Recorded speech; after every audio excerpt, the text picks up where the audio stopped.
Muy buenas a todos y bienvenidos al primer tema y a la primera parte del curso de introducción a Node.js, Express y MongoDB de Coding Bootcamps. ¿Y qué vamos a ver en esta primera parte? ¿De acuerdo? Esta primera parte la vamos a focalizar en hacer un repaso de aquellos conceptos básicos de JavaScript, ¿vale? Vamos a hacer un breve repaso de introducción y recordatorio de conceptos muy sencillos de JavaScript, ¿de acuerdo? Pues bueno, como ya explicaremos, Node y JavaScript van un poco de la mano, ¿de acuerdo? O sea, Node está formado con el lenguaje de programación de JavaScript. Entonces, ¿qué prerequisitos y requerimientos vamos a necesitar para realizar el curso? Pues lo primero y lo más importante es tener un ordenador con un sistema operativo que ya puede ser Mac, Windows o Ubuntu, ¿vale? Cualquiera de los tres va a funcionar correctamente. Y sobre todo también que tengamos conexión a Internet, ¿de acuerdo? Luego también vamos a necesitar unos conocimientos muy básicos y sencillos de HTML y CSS. Luego, como no, necesitaremos también unos fundamentos de programación y que para eso se recomienda haber realizado el curso de los conocimientos básicos en JavaScript, ¿vale? En Coding Bootcamps podéis encontrar el curso de introducción a la programación con JavaScript, donde se introduce este lenguaje de programación y se dan esas bases para poder continuar, como puede ser con este curso de Node, Express y Mongo, ¿de acuerdo?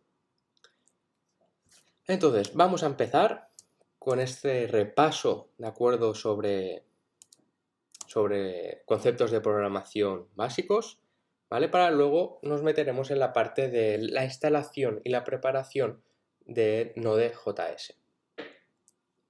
Entonces, para empezar, el primer concepto que vamos a repasar, ¿vale?, es el this, esta palabra clave, this, ¿vale? O sea, es una palabra clave que se utiliza en el lenguaje de programación de JavaScript que hace referencia al objeto que estamos tratando, es decir, al objeto que pertenece, ¿vale? Entonces, podemos diferenciar de dos opciones dentro del this, ¿vale? Tenemos el this cuando hace referencia a un contexto global y tenemos el this cuando hace referencia a un contexto en concreto, ¿vale? Entonces, en este contexto global significa que está fuera de cualquier función o de cualquier objeto, ¿vale? Y se refiere al objeto global, es decir, al documento que estamos realizando o tratando, ¿vale? Ese archivo global, ¿de acuerdo?, que estamos creando, pues este this haría referencia a eso, ¿de acuerdo? Y luego tendríamos la otra parte que es ya una palabra clave utilizada para un contexto más en función o más concreto a un objeto, ¿vale? Que simplemente va a hacer referencia al objeto propietario. Por ejemplo, si nosotros creamos un objeto de coche, ¿vale?, y le damos unas propiedades a este objeto, como puede ser una matrícula, un color, una marca, etc., nosotros vamos a poder hacer referencia a esas propiedades de ese objeto con la palabra this, ¿vale?, indicando la propiedad, ¿de acuerdo? Porque lo estábamos utilizando dentro de una función o dentro de un objeto, ¿de acuerdo? Si lo utilizáramos fuera de este objeto o función, estaríamos dentro de este contexto global, ¿vale?, que se va a referir al objeto global. Ya os digo, puede sonar un poco confuso si nunca lo habéis utilizado, ¿de acuerdo? Pero bueno, os animo a que si tenéis más dudas busquéis información en internet donde se aclaran mucho estos aspectos de información. Entonces, continuamos hablando del scope, ¿vale? Lo que se conoce como en castellano el alcance, ¿vale? Pero normalmente se utiliza esta palabra de scope. Y el scope lo que nos va a determinar es la visibilidad de las variables, ¿de acuerdo? Podemos decir tanto visibilidad como accesibilidad, ¿vale? Va un poco ligado de la mano. Y ahora vamos a comentar qué tipos de scope tenemos en JavaScript, ¿vale? Tenemos el scope local y tenemos el scope global. ¿Y qué diferencia hay entre estos dos tipos de scope, de alcance? Pues vamos a empezar hablando sobre el scope global, ¿vale? Scope global son aquellas variables, ¿vale?, que están declaradas fuera de cualquier función, ¿vale? Por lo tanto, esas variables van a ser accesibles por el resto de funciones. Es decir, yo en mi archivo de JavaScript empiezo declarando una variable y yo esta variable puedo utilizarla en cualquiera de las funciones que he creado, ¿vale? Únicamente indicando el nombre de esa variable, ya voy a estar haciendo referencia a la variable que he creado antes, ¿vale? De forma global. Y por otro lado tendríamos esas variables locales, ¿vale? Son esas variables que se han creado y se han declarado dentro de una función. Por lo tanto, solo van a poder ser utilizadas dentro de esa función, ¿vale? Ninguna función exterior va a poder utilizar esa variable, ¿vale? Para poder realizar eso tendríamos que crear una variable global o en esa función crear una propia variable, ¿vale? ¿Cómo se crean estas variables? Pues se crean de la misma forma que se crea una variable en JavaScript, ¿vale? Lo único que se diferenciará si está creada dentro de una función, solo se podrá utilizar en esa función, y si está creada fuera de las funciones se podrá utilizar de forma global a cualquier otra función. Y hablando de funciones, ¿vale? Tenemos una sintaxis, ¿vale? Para escribir funciones que es la conocida como arrow, o traducido al castellano, la flecha, ¿vale? Esta sintaxis nos va a permitir escribir, ¿vale? Estas funciones de una manera más sencilla o corta, ¿de acuerdo? Aquí os dejo un link informativo, ¿vale? Sobre la web de desarrollo de Mochila, donde hay muchísima información relacionada con JavaScript, ¿vale? Que ahí podréis encontrar muchísimos más ejemplos, explicaciones más profundas, etcétera, que os animo a que entréis y investiguéis. Y bueno, nosotros en JavaScript tenemos varias formas de declarar, ¿no? Una función, y una de ellas es la que tenemos aquí, ¿vale? Esta función regular, una forma primera y sencilla, que sería, indico el nombre, hello, y esto es igual a una función que en este caso no recibe parámetros de entrada, y seguidamente indico el código, que es que me devuelva el hello world, ¿de acuerdo? Entonces, ¿cómo podemos pasar esta función normal clásica a un formato flecha, ¿vale? O a una función arrow.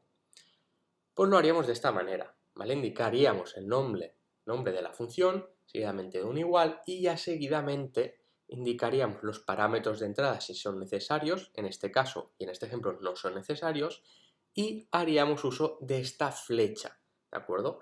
Si veis esta flecha que yo os he puesto aquí, ¿vale? Este igual con este signo de mayor, ¿vale? Hace una forma de flecha, por eso de ahí viene el nombre de una función flecha.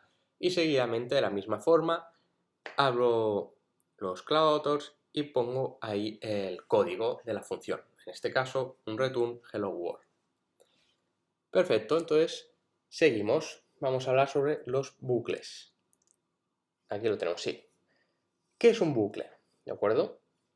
Un bucle, ¿vale? Conocido como loop en inglés, ¿vale? Es una instrucción que se repite continuamente hasta alcanzar una condición específica, ¿vale? En otras palabras, es un bloque de código que se va a ejecutar constantemente, ¿vale? Hasta que se alcance una condición que nosotros hemos declarado, ¿vale? Entonces tenemos diferentes tipos de bucles. Si recordamos, tenemos los bucles for, tenemos los bucles while y tenemos los bucles do while, ¿vale? Un bucle for, ¿vale? Ejecuta, la definición que es que ejecuta un bloque de código varias veces, ¿vale? Y recordamos que cuando nosotros creamos un bucle for, inicializamos una variable de control, indicamos qué condición se ha de cumplir para que se siga ejecutando este bucle y indicamos la iteración de esa variable, ¿vale? Si lo recordamos. Luego también tendríamos el bucle while, que es que se va a ejecutar un código mientras se cumpla una condición específica. Es decir, mientras, por ejemplo, la suma de dos variables sea mayor que 2, vamos a ejecutar el código que nosotros tenemos dentro del while, ¿vale? Sencillo.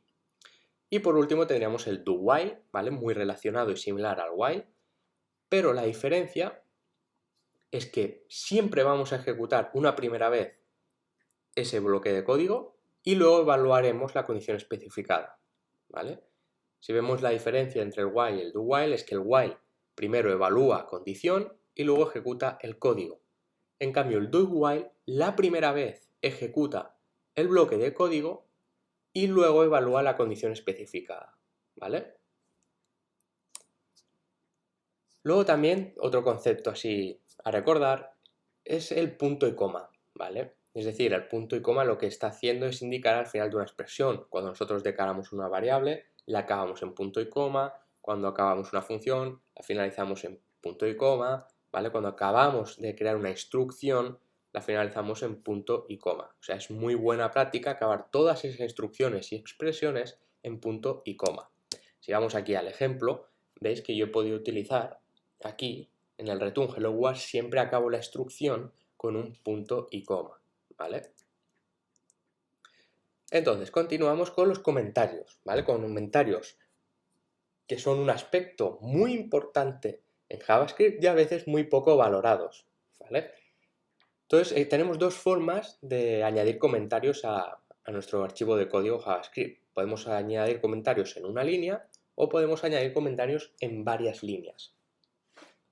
Para añadir comentarios en una sola línea utilizamos las dos contrabarras, ¿de acuerdo? Y aquí tenemos un ejemplo. Utilizamos dos contrabarras y podemos escribir un comentario en una única línea. Pero si queremos crear comentarios en más de una línea, es decir, ocupar más líneas de código, lo que vamos a tener que utilizar es extract contrabarra asterisco asterisco contrabarra, ¿vale? Y en medio de estos dos asteriscos es donde estaría el código. Y aquí tenemos un ejemplo, ¿vale? Y abrimos este espacio de comentarios con la contrabarra asterisco y empezamos a escribir líneas de código, perdón, líneas de comentarios en nuestro código y lo cerramos con el asterisco contrabarra, ¿de acuerdo? Bastante sencillo. Ya os recuerdo, los comentarios son un aspecto muy importante en JavaScript, ¿vale? Porque nos va a dar esa información necesaria para que nosotros podamos entender el código de una manera mucho más clara, ¿vale? Si yo creo una función y yo le añado comentarios, voy a saber de una manera más clara qué está haciendo esa función o cuál es el objetivo de esa función, ¿vale? A lo mejor si yo creo el código no tendré este problema, pero una persona ajena que no haya visto el código nunca le será mucho más fácil de entender, ¿de acuerdo? O sea, importancia a los comentarios. Luego también tendríamos los literals, ¿vale? Los literals son esas plantillas de cadenas de texto, ¿vale? Que se inicializan con las tildes invertidas, ¿vale? Entonces, cuando nosotros inicializamos esta plantilla de cadena de texto, este literal, vamos a abrir un espacio donde nosotros vamos a poder hacer referencia a variables en JavaScript utilizando el signo del dólar, ¿vale? Entonces, lo que nos va a hacer estos literals es concatenar todas esas partes o componentes que hemos añadido a este literal en una única cadena de texto, ¿vale? Esto ahora puede sonar un poco raro, pero con el ejemplo que tenemos aquí abajo lo vamos a entender muchísimo mejor, ¿vale? Tenemos una variable a declarada que su valor es de 5, ¿vale? Un entero. Y otra variable b que su valor de entero es 10. Y vamos a hacer un imprimir por pantalla con un console.log y continuamente vamos a abrir esta plantilla de cadena de texto, este literal con las tildes invertidas. De manera que yo aquí puedo escribir string en texto, ¿vale? Y hacer referencia a lo que hemos comentado, hacer referencia a variables que están declaradas en JavaScript, haciendo uso del signo del dólar, ¿vale? Cuando yo hago uso del signo del dólar, y hablo estos corchetes, ¿vale?